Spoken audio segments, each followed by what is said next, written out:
우리가 인생을 살다 보면 내 힘으로 해결할 수 없는 문제들을 만나곤 합니다. 그 문제가 내 개인적인 문제일 수도 있고 또 가족이나 다른 사람의 문제일 수도 있습니다. 질병의 문제, 또 경제적인 문제, 진로의 문제, 또 인간관계의 문제, 영적인 문제, 때로는 이 국가적인 문제도 있고요. 이런 많은 문제들을 우리가 겪게 되죠. 여러분은 이런 문제들을 만날 때 어떻게 하시나요? 그 문제들을 해결하기 위해서 여러분들은 어떤 행동을 취하십니까? 사람마다 이 문제를 대하는 태도가 다 달라요. 다른 이유는요, 각자의 성향이 다르기 때문에 그 성향대로 때로는 그 문제를 대하는 태도가 다를 수가 있다는 것이죠. 또 다른 이유 중에 하나는 믿음의 분량에 따라서 또 그 문제를 대하는 태도가 달라지기도 합니다. 여러분들은 문제를 만날 때 하나님을 먼저 찾으시나요? 기도하십니까? 처음부터 너무 시작부터 원색적인 질문을 하고 있다고요. 문제를 만나자마자 나는 하나님을 찾습니다. 나는 하나님께 먼저 기도합니다. 라고 하시는 분. 방금 했던 질문, 하나님을 먼저 찾으십니까? 하나님께 기도하십니까?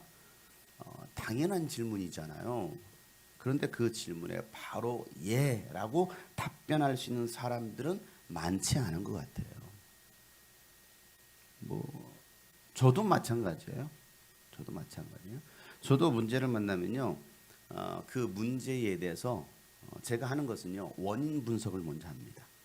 왜 이 문제가 어떻게, 무엇 때문에 이런 문제가 시작되었을까 하면서 잘잘못을 따져요. 제 성향상. 그리고 그 문제를 어떻게 해결하지 하면서 그 문제를 해결 방안을 찾아보기도 합니다. 문제가 작은 것이면 어느 정도 제 선에서 그 문제를 해결해 보겠지만은 너무 크면은 방법이 없어요. 손 쓸 수 있는 방법이 없어. 왜? 제 선을 떠났기 때문에. 그러면 저는 마음이 답답하니까 막 한숨을 푹푹 내쉽니다. 그리고 쉽게 기도가 나오지 않아요. 믿음이 없어서 그렇죠. 기도부터 팍 나와야 되는데 그냥 답답하면 그냥 한숨 나오고, 여전히 제가 스스로 무언가를 해결해 보려는 저의 노력의 태도예요. 저 스스로 하나님을 먼저 찾고 하나님을 의지하는 것이 아니라 제가 먼저 그 문제를 해결하려고 하다 보니까 안 되면 한숨이 나요. 그러다가도 안 되면, 정 안 되면 하나님 도와주세요 라고 하나님을 찾기도 합니다. 이건 제 모습을 얘기하고 있습니다. 이게 아담의 본성이에요. 아담의 죄성입니다. 아담이 범죄하고 죄로 인해서 드러난 그 수치감을 덮기 위해서 그가 했던 행동이 뭐였습니까? 무화과 나무 잎으로 치마를 만들어서 입었어요. 이것이 무엇입니까? 인간의 노력이고 철학이고 지성이고 도덕성이라는 거예요. 여러분 어떻습니까? 여러분 어떤 죄가 드러나고 여러분의 문제가 드러났을 때 어때요? 덮으려고 하지 않습니까? 그러다가 여러분 이 문제가 더 깊어지면요, 하나님이 아닌 다른 신들을 찾는 종교성이 돼요. 하나님만 빼고 다. 하나님만 빼고 다. 이것이 마귀가 주는 생각이거든요. 하나님만이 답인데 하나님만 빼고 뭐든 다 좋다라는 거예요. 하나님만 아니면 된다라는 생각, 이 사단적인 생각을 인간들에게 심어줍니다. 그래서 제일 먼저 하나님을 찾지 못하게 하는 거예요. 신명기 30장 19절부터 20절 말씀에 보면 이렇게 말씀하고 있습니다. 나는 오늘 하늘과 땅을 증인으로 세우고 생명과 사망과 복과 저주를 당신들 앞에 내놓습니다. 당신들과 당신들의 자손들은 살려거든 뭘 택하고? 생명을 택하고. 생명과 사망과 복과 저주가 있어요. 뭘 택할 것이냐 이거죠. 생명과 사망과 복과 저주를 내 앞에 두었으니 너는 살기 위하여 뭘 택하라? 생명을 택하라. 살기 위하여. 많은 사람들은 생명을 택하려고 하지 않습니다. 그러면서 뭐라고 말하고 있습니까? 주 당신들의 하나님을 사랑하십시오. 그 말씀을 들으며 그를 따르십시오. 하나님의 말씀을 들으며 하나님을 따르라는 것입니다. 그러면 당신들이 뭐 할 것이다? 살 것이다. 생명을 택하면 살 것이다라고 했는데 그 생명이 뭐냐고요? 그냥 막연하게 생명. 생명이 뭐냐고요? 그건 하나님을 사랑하는 거. 그리고 하나님의 말씀을 듣고 따르는 거, 순종하는 거. 이게 생명이라는 거거든요. 근데 살기는 바라고 복 받기는 바라지만 하나님을 사랑하는 거, 하나님 말씀 듣고 순종하는 것은 조금 부담스러워. 주님께서 당신들의 조상 아브라함과 이삭과 야곱에게 주시겠다고 맹세하신 그 땅에서 당신들이 잘 살 것입니다. 그렇게 하면 여러분들이 그 땅에서 잘 살 것입니다라고 분명히 말씀하고 있어요. 우리가 하나님을 먼저 찾기보다는요, 내 지성을 의지합니다. 내 경험을 의지하면서 그 문제를 해결하라는 그 해결점을 찾다가 뭐합니까? 가지고 있던 모든 것을 잃어버리는 경우가 참 많아요. 돈을 잃어버려요. 건강을 잃어버려요. 때로는 사람도 잃어버립니다. 그 문제로 인해서. 지난주 12년을 혈류증으로 앓았던 그 여인의 이야기를 나눴습니다. 처음에는 이 여인의 이야기로 시작하지 않았어요. 누가 먼저 등장했습니까? 회당장 야이로라는 사람이 그의 딸이 병에 걸려 죽게 되었을 때 야이로가 예수님을 찾아와가지고 제발 좀 내 딸을 살려주시오라고 간청했습니다. 그래서 예수님께서 그래 오케이 하고서 그 회당장 야이로의 집으로 가는 길에 혈류증 여인의 사건이 있었던 거예요. 여러분 12년을 혈류증으로 앓았기 때문에 그 여인은 여러분 얼마나 그 고통의 시간이었을까요? 12년 동안. 12년 동안. 하루 이틀도 아니에요. 여러분 12년입니다. 피가 멈추지 않는 거예요. 혈류증이라는 것은.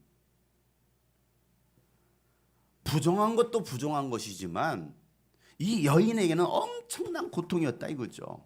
여인에게. 그래서 그 문제를 해결해 보려고 모든 것들을 다 동원해 봤잖아요. 의사도 찾아가 봤습니다. 그러나 가진 것을 다 잃어버렸습니다. 남은 게 아무것도 없었어요. 얼마나 외로웠을까요, 이 여인은. 자, 그래서 우리가 지난주 읽었던 26절 말씀에 여러 의사에게 보이면서 고생도 많이 하고 재산도 다 없앴으나 효력이 있었어요? 효력은 없었고 상태는 뭡니까? 나아져야 되는데 더 악화되었다는 것입니다. 나아졌으면 좋았을 텐데 내가 의사도 찾아가고 내 돈을 다 들어가지고 좋다는 거 다 해봤을 때 좋은 결과가 나왔으면 참 좋았을 텐데 나아진 게 아니라 형편이 더 악화되었다는 것입니다. 그러다가 예수님의 소문을 듣게 되었고 예수님을 만나면 그 병에서 나을 수 있겠다라는 그 생각, 그 믿음을 가지고 예수님께 나왔어요. 얼굴에 모든 것을 덮고서 자신의 신분을 감춰야죠. 자기가 누구인지를 감춰야죠. 그리고 수많은 사람들 사이를 막 비집고 들어갈 때 사람들이 뭐야 이거 막 밀치지 않았을까요? 드러나면 안 돼요. 드러나면 안 되니까 막 부끄러운 모습 가지고 막 죄송해요 하면서 뭐 했을까 막 비집고 들어가는 거예요. 그러다가 예수님의 옷깃을 만지는 순간 병에서 그 즉시 나았어요. 이 여인의 믿음 때문에. 여러분 12년을 돌고 돌다가 예수님께 온 거예요. 혹시 여러분 가운데 12년을 돌고 돌다가 오신 분 계십니까? 예수님을 찾지 못하고 12년 동안 돌고 돌다가 이 신도 찾아보고 저 신도 찾아보고 이 방법도 해보고 저 방법도 해보다가 이 교회도 가보고 저 교회도 가보고 자기 할 수 있는 거 다 해보다가 12년 만에 돌아오는 사람. 여러분 오랜 세월 이 고통 가운데 있다가 이 여인은 예수님을 만났습니다. 그리고 그 긴 고통의 끝을 보았습니다. 여러분 기쁘지 않았을까요? 자신의 병이 나은 것도 놀라웠지만요, 더 놀라웠던 것은요, 예수님께서 아신 거예요. 아시고서 이 여인을 찾으시면 누가 나를 만졌다, 누가 내 옷을 만졌다 라는 그 예수님의 말씀을 듣고 이 여인은 두려웠던 거예요. 나은 것도 깜짝 놀랐지만 두려운 거예요. 어떻게 나를 알았지? 어떻게 아셨지? 그리고 나서 예수님 앞에 엎드린 겁니다. 예수님 발 앞에 엎드렸어요. 혼날 줄 알았는데, 이 부정한 여인아 왜 나를 만졌느냐 혼날 줄 알았는데 아니에요. 예수님의 음성은 혼낸 게 아니었습니다. 딸아 내 믿음이 너를 구원하였느니라. 안심하고 가거라. 너는 이제 이 병에서 나아서 건강하여졌느니라. 라는 이 예수님의 말씀. 부정한 여이라 재수 없어가 아니라 딸아 라고 부르십니다. 딸아, 나의 사랑하는 딸아. 여러분, 이 음성이 들려지기를 축복합니다. 고통 중에 있는 여러분, 또 문제를 만난 여러분을 향해서 예수님께서 딸아, 아들아 라고 부르시는 그 주님의 음성, 그 주님의 음성을 들었을 때 이 여인은요, 눈물이 나지 않았을까요? 예수께서 말씀을 계속하고 계시는데 회당장의 집에서 사람들이 와서 회당장에게 말하였다. 시작. 따님이 죽었습니다. 이제 선생님을 더 괴롭혀서 무엇하겠습니까? 라고 말하고 있어요. 따님이 죽었습니다. 이제 선생님을 더 괴롭혀서 무엇하겠습니까? 라고 하는 이 말의 의미가 무엇일까요? 왜 이렇게 말했을까요? 예수님이 이제 회당장의 집에 찾아가는 것은 무의미합니다. 별로 의미가 없어요. 이미 끝났어요. 딸은 죽어버렸습니다. 그러니 이제 예수님 헛걸음 치도록 하지 않는 것이 좋겠습니다. 그건 좋게 표현하는 거예요. 다른 말로 말하면 왜 빨리 오시지 않았어요? 아니 예수님 조금만 더 빨리, 아니 저 혈류증 여인과 시간만 허비하지 않았어도 딸이 죽지 않았을 텐데, 아니 혹시 살릴 수 있지 않았겠습니까? 왜 늦게 오셨습니까? 더 이상 올 필요 없어요. 고생하지 마세요. 이미 끝났어요. 원망과 이 부정적인 생각을 담아서 예수님 들으라고. 누구에게? 회당장에게. 회당장에게. 지금 예수님 같이 가고 있잖아요. 아, 이분 고생시키지 마세요. 당신의 딸은 죽었어요. 끝났어요 이미. 이 말을 예수님께서 들으시고 예수님이 회당장에게 말을 합니다. 회당장에게. 그 사람들에게 말하지 않고요, 회당장에게 말합니다. 자, 뭐라고 말씀합니까? 36절 말씀이에요. 다 같이 한번 읽어보겠습니다. 시작. 예수께서 이 말을 곁에서 들으시고서 회당장에게 말씀하셨다. 두려워하지 말고 믿기만 하여라 라고 말씀하십니다. 뭐라고 말합니까? 두려워하지 말고 믿기만 하여라. 두려워하지 말고 믿기만 하여라. 이 말씀은 저 사람들의 말에 흔들리지 말라라는 거예요. 더 이상 저 사람들의 말에 흔들리지만 내가 가지고 있었던 이 믿음, 처음 믿음을 끝까지 붙들라는 거예요. 당신이 가지고 있었던 그 믿음 절대 흔들리지 말고 끝까지 그 믿음을 붙들라는 것입니다. 여러분, 우리가 가지고 있는 그 문제의 결과가 좋지 못하면요, 두려움이 찾아옵니다. 슬픔이 찾아와요. 해결되지 않은 걸로 인해서. 그러다가요, 원망하기도 합니다. 사람들은요, 부정적인 이야기를 들으면요, 긍정의 이야기보다요 부정적인 이야기가 훨씬 뇌에 각인이 됩니다. 긍정의 얘기는요 좀 잊혀져요. 그런데 이 부정적인 이야기는요 각인이 돼버려요. 쉽게 지워지지 않아요. 그러다가 뭐합니까? 나도 모르게 이 부정적인 생각에 사로잡힙니다. 의심과 원망과 불평의 말을 들으면서 처음엔 그렇지 않았는데 나도 모르게 그 말 때문에 영향을 받는 거예요. 무너질 수도 있다라는 거예요. 처음엔 안 그랬거든요. 처음에 안 그랬어요. 처음에는 목사님을 의심하지 않았거든요. 그런데 계속 의심의 말을 해보세요. 진짜 그렇게 보이는 거야. 나쁜 놈처럼. 처음엔 그렇게 생각하지 않았거든요. 그런데 계속 듣다 보면 나도 모르게 부정적인 생각에 사로잡히고 그것이 나의 믿음이 되어버립니다. 성경에서요, 원망과 불평의 말을 제일 많이 들은 사람을 찾으라고 한다면 그 한 사람 누구일까요? 예수님? 욥? 다윗? 다윗이 많이 들었어요? 누가 제일 많이 들었어요? 모세. 왜요? 모세는 몇 년 동안? 40년 동안. 여러분 40년 동안 들어보세요.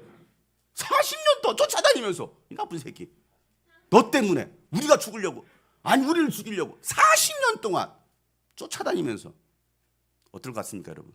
미치지 않겠어요? 저 같으면 미칠 거예요. 근데 그러니까 모세가 대단하다라는 거예요. 40년을 듣는데 귀에 그냥 딱지가 생길 줄 없게 듣는 거야. 그럴 때마다 모세가 했던 행동이 있어요. 그런 원망의 불평의 소리를 들을 때마다 모세가 즉각적으로 했던 행동, 하나님을 찾는 거였어요. 그런 모세를 향해서 하나님께서 뭐라고 부른지 아십니까? 저는 나의 친구다라고 부르셔요. 나의 친구. 모세 내 친구 아이가? 모세가 하나님의 친구가 돼요. 출애굽기 33장 11절 말씀에 보면 이렇습니다. 다 같이 읽어보겠습니다. 시작. 주님께서는 마치 사람이 자기 친구에게 말하듯이 모세의 얼굴을 마주하고 말씀하셨다. 모세가 진으로 돌아가도 눈의 아들이며 모세의 젊은 부관인 여호수아는 장막을 떠나지 않았다. 자기 친구에게 말하듯이 내 친구 아이가 하면서 친구한테는 모든 걸 막 털어놔요. 모세는요 제일 먼저 하나님을 찾아갑니다. 매사 원망하고 불평하고 죽이려고 달려드는 그 이스라엘 백성들 앞에서 모세는요 두려워하지 않으려고 했습니다. 왜요? 그 수십만 명이 막 돌을 들어 죽이려고 막 달려드는데요. 생각해 보세요. 60만 대 1이에요. 아니 200만 명, 300만 명입니다. 그 많은 사람들이 막 달려드는데 나 혼자인데 두렵지 않겠어요? 여러분들이 다 달려들어도 전 두려울 거예요. 이 안에 지금 19분 계시는데 여러분들 다들 다 달려들어도 그냥 두려울 수 있어요. 그런데 모세는 두려워하지 않으려고 했습니다. 왜? 내 편이신 하나님을 의지했어요. 하나님을 신뢰했습니다. 예수님은 오늘 말씀하시는 거예요. 두려워하지 말고 믿기만 하여라. 이게 예수님의 음성이에요. 예수님은요 회당장에 이렇게 말씀하시고 나서 베드로와 야고보와 요한만을 따로 데리고 다른 제자들은 데리고 가지 않아요. 다른 사람들도 데리고 가지 않습니다. 그 세 명과 회당장의 집으로 들어갑니다. 들어가서 봤더니 그 집에 들어가 봤더니 완전히 초상집인 거야. 여러분 초상집 분위기 어떻습니까? 아이고 아이고 아이고 아이고 아이고 막 울고 불고 난리가 났습니다. 아이고. 그래서 예수님 딱 들어왔네. 아이게 승질내지 않겠어요? 왜 이제 왔느냐? 그래서 예수님은요 그들에게 말씀하시는 장면이 나오는데요. 자 뭐라고 말씀하신지 한번 보겠어요. 39절 말씀이에요. 다 같이 시작. 들어가셔서 그들에게 말씀하셔. 어찌하여 떠들며 울고 있느냐? 그 아이는 죽은 것이 아니라 자고 있다. 여러분 아이고 아이고 아이고 울고 있는 그들을 향하여서 옆에서 막 떠들고 난리가 난 거예요. 왜 죽었잖아. 아이고 어떻게 막 난리가 난 거예요. 그래서 예수는 그들을 향해 어찌하여 떠들고 울고 있느냐라고 말하고 있습니다. 어찌하여? 여러분 사랑하는 딸 가족이 죽었어요. 막 큰 소리를 울고 떠드는 거 당연해요? 당연하지 않아요? 당연한 겁니다. 딸이 죽었는데 웃고 있으면 그게 이상한 거죠. 그렇잖아요. 사람이 죽었는데 다 조용히 하고 있어봐요. 이게 더 이상한 거예요. 슬픔을 당했기 때문에 우는 것은 당연한 건데 왜 그러면 예수는 왜 울고 있느냐라고 말씀하실까요? 예수님의 말씀이 더 이상하지 않아요? 그 당연한 걸 왜 예수는 저렇게 말씀하셔? 여러분 가운데 지금 당한 어려움으로 인해서 여러분 울고 계신 분 계십니까? 그 문제가 해결이 안 되어서 큰 슬픔을 당했어요. 마음이 아픕니다. 해결점이 보이지 않아요. 나아지는 것이 아니라 더 고통스럽습니다. 뭐 코로나 상황 진정되는 게 이런 1200명 아니 뭐 더 악화되는 것 같아요. 문 닫으래 이제는 3단계 격상한데요. 해결된 것은 아무것도 없어요. 1년 동안 더 악화되었으면 악화되었지. 서민들의 삶은 국민들의 삶은 더 그냥 막 어려워지는 거예요. 힘겨워지는 거예요. 여러모로 상황들이. 여러분 그래 고통스럽고 슬픈 것은 당연한 거 아니에요? 그렇잖아요. 그렇게 울고 있어 힘들어하고 있는데 제가 왜 힘들어합니까? 울지 마세요. 목사님은 아니 그렇게 말씀하실 수 있어요? 라고 말할 사람도 있지 않겠습니까? 예수님께서 여러분을 향해서 왜 떠들고 있느냐 울지 말라 하면은 어떻게 하시겠어요, 여러분? 예수님의 이 말씀 떠들지 마, 울지 마 라고 말씀하시는 거예요. 예수님께서 여러분의 삶을 공감하지 못하셔서 여러분 이렇게 말씀하신 것일까요? 아니면 불난집에 부채질하는 것일까요? 예수님 공감 능력 1도 없나요? 예수님은 누구보다도 여러분을 잘 아십니다. 여러분이 겪는 그 이상의 고통, 예수님은 그 아픔들을 겪으셨어요. 그러면서 예수님께서 말씀하신 것은 울지 말라, 떠들지 말라 라고 말씀하셔요. 히브리서 4장 15절 말씀에 보면 우리의 대제사장이신 예수님은 우리의 연약함을 동정하지 못하시는 분이 아니라는 겁니다. 왜? 그분께서 직접 겪으셨으니까. 그는 모든 점에서 우리와 마찬가지로 시험을 받으셨지만 여전히 죄가 없으셔. 여러분, 우리는 죄로 인해서 인간이라 뭐 연약하고 더럽고 죄인이어서 그런 고통을 당한다 치면 그래요. 근데 예수님 죄도 없으셔요. 죄도 없으신데 왜 그런 고통을 당하셔야 했습니까, 여러분? 경험하시는 거예요. 우리의 고통을 몸소 경험하시는 거예요. 예수님은 모르실 거야. 과연 그럴까요? 고통의 순간에, 절망의 순간에 우리의 필요한 것은 무엇입니까? 바로 예수님을 신뢰하는 거예요. 예수님을 절대 신뢰하는 거예요. 예수님을 울고 떠드는 그들에게 그 아이는 죽은 것이 아니라 자고 있다라고 말씀하십니다. 희망의 메시지를 던져주십니다. 그러자 그들의 반응은 어때요? 그가 죽은 게 아니라 자고 있어 라고 말씀하시자 그들이 이렇게 반응을 보입니다. 40절에요. 다 같이 시작. 그들은 예수를 비웃었다. 아이의 부모와 일행을 데리고 아이가 있는 곳으로 들어가셨다. 그들은 뭐 했어요? 예수의 말씀을 듣자마자 비웃어요. 이렇게 비웃는 거야. 그는 죽은 게 아니라 자고 있다. 막 꼬라봤을지도 몰라. 이렇게 막 지켜 세우면서 어이가 없는 거죠. 죽었는데 자고 있대요. 죽었다니까. 이미 숨을 거뒀다니까요. 그런데 자고 있대. 그들은요, 저 사람 말이 통하지 않는 사람이야 라고 생각했을 것입니다. 아니, 상식 이하의 사람이라고 생각했을지도 몰라요. 개념 없는 사람으로 취급했을지도 몰라요. 여러분도 혹시 여러분 예수님의 말씀을 비웃음으로 받아 넘기실 때가 있지 않나요? 말씀을 들으면서도 에휴, 말도 안 되는 소리. 지금 이 상황에서 그런 소리가 나옵니까? 라고 생각할 수 있는. 아니, 어떻게 믿음으로만 살아갑니까? 이런 상황 속에서. 아니, 지금 이 상황이에요. 전염병이 창궐하고 있습니다. 그런데 이런 상황 속에서 다 움직이지 말라고 하는데 꼭 교회 가서 예배해야 합니까? 꼭 그렇게까지 해야 됩니까? 상식을 뛰어넘는 사람이야. 무식한 사람들이야. 라고. 아니 예수님이 세상을 몰라도 너무 모르셔. 목사님이 세상을 몰라도 너무 모르셔. 라고 이러면 비웃지 않겠어요? 여러분, 믿지 않는 사람들이 교회를 얼마나 비난합니까? 또 최근 들어서 뉴스에서 또 교회들이 굉장히 많이 또 드러나고 있어요. 막 교회들을 막 더 이슈화 시키고 있습니다. 그러니까 더 저 미친 것들 얼마나 또 비난의 소리를 하고 있습니까? 여러분을 향하여서, 교회를 향하여서 꼭 그렇게까지 해야 돼? 뭐 미쳤다고 7주 연속 기도회를 해? 미친 거 아니야? 부흥회? 근데 왜 하나님이 치료해 주지 않았대? 하나님이 치료해주고 보호해줘야지. 코로나도 보호해줘야지. 왜 7주 동안 부흥했는데 하나님 안 지켜줬어? 하나님이 어디 있어? 비웃지 않겠습니까?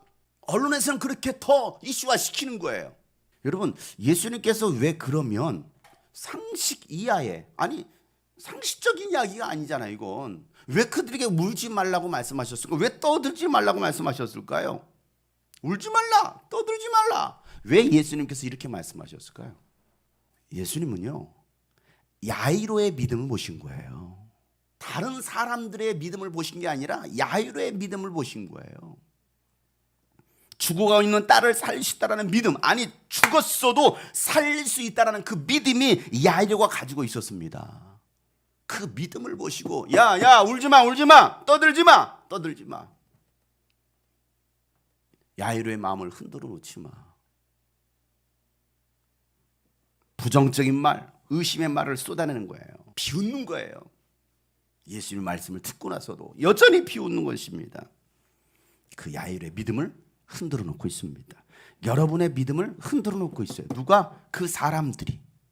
그 사람들이, 때로는 교회 안에 있는 사람들이 여러분의 믿음을 흔들어 놓고 있습니다. 그래서 예수님은 그들의 입을 닫으라고 말씀하시는 거예요. 그 입 닫아라! 그 입 닫아! 라고 예수님 말씀하셔요. 교회에 대해서 비난의 말, 또 목회자에 대해서 불평하는 말, 말씀에 대해서 불신하는 말을 쏟아내는 사람들 때문에 힘든 이런 상황 속에서도 아니 어떻게 했으니 신앙생활을 해보려고 하는 사람들의 믿음마저도 흔들어 놓는 사람들, 예수님은 그들에게 하시는 말, 야, 그 입 다물어! 뭐라고 씨부라 쌍노? 입 안 닥치나?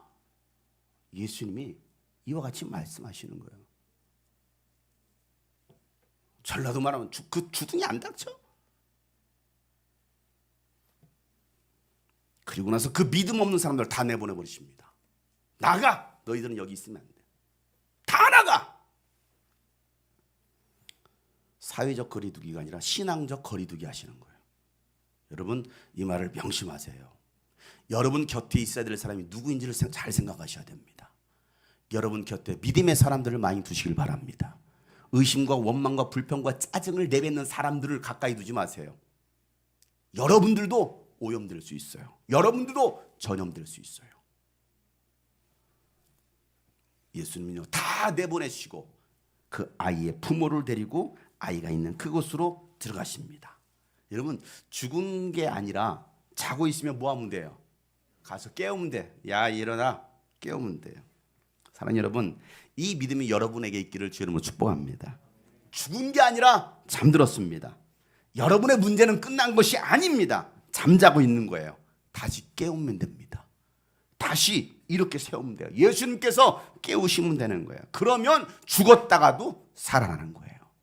이게 오늘 하나님께서 우리에게 하신 말씀, 41절부터 42절 말씀 다 같이 시작. 그리고 아이의 손을 잡으시고 말씀하셨다. 달리다굼, 이를 번역하면 소년아 내가 네게 말한다, 일어나거라 하는 말이다. 그러자 소년은 곧 일어나서 걸어다녔다. 소녀의 나이는 12살이었다. 사람들은 크게 놀랐다. 소녀야, 내가 네게 말한다, 일어나거라 라고 말씀하시다. 일어나거라. 사랑하는 성도 여러분, 예수님께서 여러분에게 말씀하십니다. 일어나라! 잠든 영혼아 깨어나라! 병든 육체야 살아나라! 이게 오늘 여러분이 하시는 말씀이에요. 병들어 잠들어 죽어가는 이 한국교회를 향하여 한국교회야 다시 일어나라! 이게 주의 음성으로 들려질 때 살아날 수 있어요. 그러나 이 음성이 여러분 가운데 들려지지 않는다면 여러분들은 여전히 문제를 가지고 죽은 시체로 냄새만 풍기고. 사랑하는 성도 여러분, 문제를 보면 한숨만 나옵니다. 눈물만 나요. 그러나 그 문제보다도 크신 예수님을 보면 눈물이 아니라 소망이 보입니다. 기쁨이 찾아옵니다. 내가 감당할 수 없을 그 문제와 죄에 눌려 있으면 죽을 것 같아요. 그러나 십자가에서 우리의 모든 문제를 해결하시고 부활하신 예수님을 바라보면 낙심을 이기고 살아납니다. 그래서 오늘도 우리가 해야 될 일은 바로 그 예수 그리스도를 바라보는 거예요. 히브리서 12장 2절부터 3절 말씀에 믿음의 장신자요 또 완성자이신 예수 그리스도를 바라보십시오. 그는 자기 앞에 놓여 있는 기쁨을 내다보고서 부끄러움을 마음에 두지 않으시고 십자가를 참으셨습니다. 그리하여 뭐합니까? 그는 하나님 보좌 오른쪽에 앉으셨습니다. 자기에 대한 죄인들의 이러한 반항을 참아내신 분을 생각하십시오. 그러하면 여러분은 낙심하여 지치지 않을 것입니다 라고 말씀하고 있어요. 두 가지, 예수를 바라보라, 예수를 생각하라. 예수를 바라보시길 바랍니다. 예수님을 생각하시길 바랍니다. 다른 생각하지 말고 부정적인 생각 하지 마시고 정말 예수님만 생각하세요. 예수님만. 그러면 낙심하였다가도 지치는 일이 없을 거라는 건, 낙심이 잠깐 들어올 수 있죠. 제 마음 가운데 낙심이 들어올 수 있어요. 슬픔이 들어올 수 있습니다. 그런데 지치지 않고 다시 일어설 수 있다는 거. 왜? 예수님이 일어나셨으니까. 예수님 부활하셨으니까. 예수님 나에게 생명을 주셨으니까. 예수님은 여러분에게 생명을 주려고 이 땅에 오셨으니까. 가난한 사람들에게 기쁜 소식을 전하시려고 이 땅에 오셨고, 포로된 사람들에게 해방을 선포하시려고 예수님 오셨고, 눈먼 자들의 눈을 뜨게 하시려고 예수님께서 오셨고, 억눌린 사람을 불어주려고 예수님께서 이 땅에 오셨습니다. 그 예수를 믿으시길 바랍니다. 누가복음 4장 18절 19절 말씀에 주의 영이 내게 내리셨습니다. 주님께서 내게 기름을 부으셔서 가난한 자에게 기쁜 소식을 전하게 하시고, 주님께서 나를 보내셔서 포로된 사람에게 해방을 선포하고, 눈먼 사람의 눈을 뜨게 하시고, 또 억눌린 사람을 풀어주고, 주님의 은혜를 선포하게 하시려고 예수님께서 이 땅에 오셨다라고 오늘 성경은 얘기하고 있어요. 이 자유함이 여러분 가운데 있기를 주의 이름으로 축복합니다. 우리 안에 이 주님의 영이 임할 때 자유할 수 있습니다. 그리고 다른 사람들도 자유케 할 수 있습니다. 성탄절은요, 자유케 하는 선포의 날이에요. 마귀에게 사로잡혀서 죄와 저주로 눌린 인간들에게 자유를 선포하고 하나님의 아들이 이 땅에 오신 날이 바로 성탄절이라는 거예요. 그래서 가브리엘 천사는 이렇게 이야기합니다. 누가복음 2장 10절부터 11절 말씀에 천사가 그들에게 말하기를, 다 같이 시작. 두려워하지 말아라. 나는 온 백성에게 큰 기쁨이 될 소식을 너희에게 전하여 준다. 오늘 다윗의 동네에서 너희에게 구주가 나셨으니 그는 곧 그리스도 주님이시다 라고 말씀하고 있습니다. 두려움 가운데 있는 그 백성들을 향하여서 하나님의 천사가 말하기를, 기쁨의, 큰 기쁨의 좋은 소식을 전하기를, 그것은 이 다윗의 동네 베들레헴 땅에 우리 구주가 나셨다라는 거예요. 우리 구주가 나셨다. 그 예수님은 그리스도 주님이시다라는 것입니다. 저와 여러분을 구원하실 예수 그리스도, 죽은 자를 살리신 그 예수님의 능력이 여러분의 영과 육체를 다시 살릴 수 있기를 주의 이름으로 축복합니다. 예수님은 살아계신 하나님이십니다. 그 예수께서 오셨다라는 거예요. 그날이 바로 성탄절이고 우리에게 자유케 하신, 희년을 선포하신 이 성탄절에 더 이상 우리가 눌려있지 말고 문제 앞에 쓰러져 있고 눈물을 흘리고 떠들어대는 사람이 아니라 이 예수 그리스도를 신뢰함으로 나는 다시 산다. 나에겐 생명이 있다. 나는 자유하다. 나는 행복할 수밖에 없다. 나는 부유하다 라고 선포할 수 있는, 이렇게 아무리 소리쳐도 아멘하지 않는 여러분을 보면서 답답해서 더 소리칠 수밖에 없어요. 왜 우리가 이 상황 속에서 눌려 있겠느냐는 거예요. 악한 영은 여러 가지 상황들로, 아니 공권력을 가지고서도 얼마든 여러분 억압하고 있어요. 우리가 지금 다 눌려 있지 않습니까? 사람들로부터도 이런 비난의 소리, 그 눈소리에 눌려 있지 않습니까? 눈치 보잖아요. 모든 상황 속에서 공권력을 투입합니다.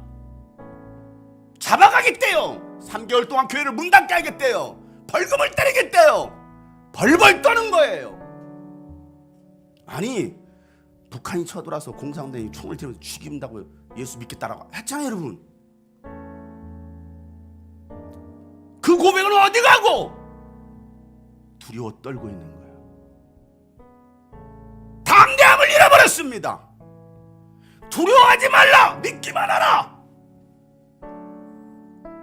그렇다고 이런 마스크 벗고 돌아다니는 얘기가 아니에요.